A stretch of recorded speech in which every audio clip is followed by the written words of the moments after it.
अजिंठा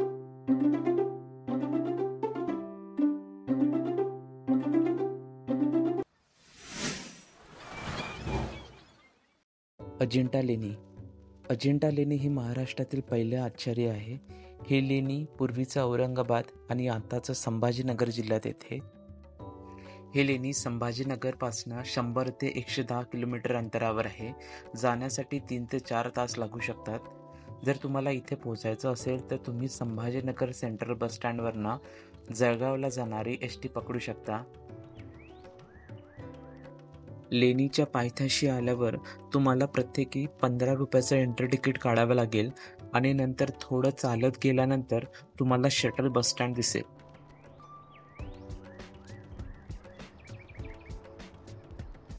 ही shuttle bus stand गव्हर्नमेंटची आहे, ज्याची पण एक ठराविक एंट्री फी आहे, जे की तुम्हाला अजिंठा लेणी पोहोचवेल. अजिंठा लेणी फिरायला जवळपास 3 ते 4 तास लागतात. तर मी तुम्हाला रिकमेंड करेल की तुम्ही येथे सकाळी येण्याचा प्रयत्न करा. अजिंठा लेणी ही सोमवारी बंद असते आणि मंगळवार ते रविवारी सकाळी 9:30 ते सायंकाळी 5:30 पर्यंत खुली असते. अजिंठा लेणीचा तिकीटचा दर बघायचा झाल्यास भारतीय नागरिकांसाठी 30 रुपये तर परदेशी नागरिकांसाठी 500 रुपये इतका आहे. चला तर मग अजिंठा लेणी एक्सप्लोअर करायला सुरुवात करूया.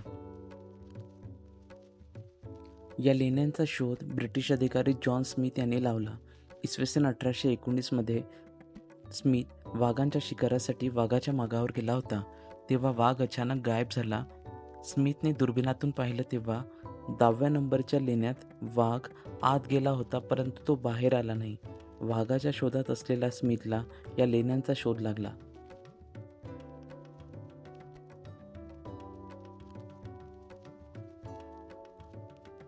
बौद्ध धर्माचा वारसा जतन करणारी तसेच बौद्धाचा इतिहास सांगणारी या लेण्या आहेत. प्राचीन असलेल्या या लेण्या ज्यात स्थापत्य, शिल्पकला, चित्रकला सुंदर अशी दिसून येते. येथे एकूण 29 बौद्ध लेणी आहेत, ज्याला 29 दालन पण असे म्हणतात, जेथे तुम्हाला बुद्धांच्या भावमुद्रा, इतिहास या लेण्यातून तुम्हाला बघायला मिळतील. येथे 20 खांबांवर आधारित एक दालन आहे. या खांबांवर सुंदर असे नक्षीकामही केले आहे. भगवान बुद्धांच्या पूर्वजन्मावर आधारित कथा येथील चित्रातून दिसून येते. बुद्धांच्या विविध प्रकारच्या मुद्रा, मद्यपानी, दरबार दृश्य, पक्षी, फुले, फळे यांच्या छतांवरील चित्रकला या लेण्यात तुम्हाला बघायला मिळतील.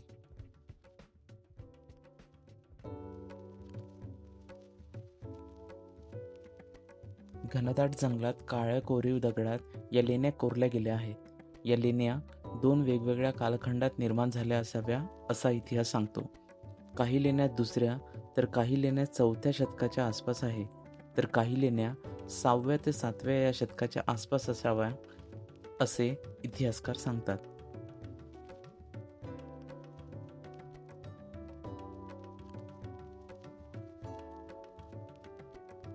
लेणी क्रमांक 26 आणि पर्यटकांना बघता येईल अशी ही शेवटची लेणी आहे. बाकींच्या लेण्यांपैकी ही लेणी थोडी एक विशेष आहे. ही येथील सगळ्यात सुंदर आणि महत्त्वाची लेणी आहे. यामध्ये तुम्हाला पेंटिंग तर नाही, बट दगड करून जे शिल्प केली आहे ते बघून नक्की आश्चर्य होतील. येथे तुम्हाला भगवान बुद्धाची आराम करत असणारी एक सुंदर वास्तू पण बघायला मिळतील.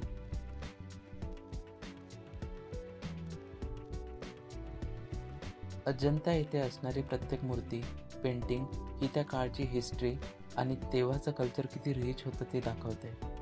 अजंता लेणी बघताना आपल्या पूर्वजांचा खूप अभिमान वाटतो आणि त्यावेळेचं आर्किटेक्चर किती सुंदर, टिकाऊ आणि महत्त्वपूर्ण होतं, ज्यामुळे आपल्याला या काळात पण बघता येत आहे त्याचं पण समाधान वाटतं. या सगळ्या कारणामुळेच हे महाराष्ट्राचं 7 आश्चर्यापैकी एक आश्चर्य आहे, यात कुठे पण शंका वाटत नाही.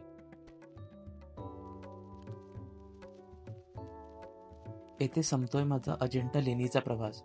जर तुम्ही येथे गव्हर्नमेंट बसने आला असाल तर इथनं 5च्या आधी परत जाण्याचा प्रयत्न करा, कारण येथे 6 नंतर सहजासहजी वाहन मिळत नाही.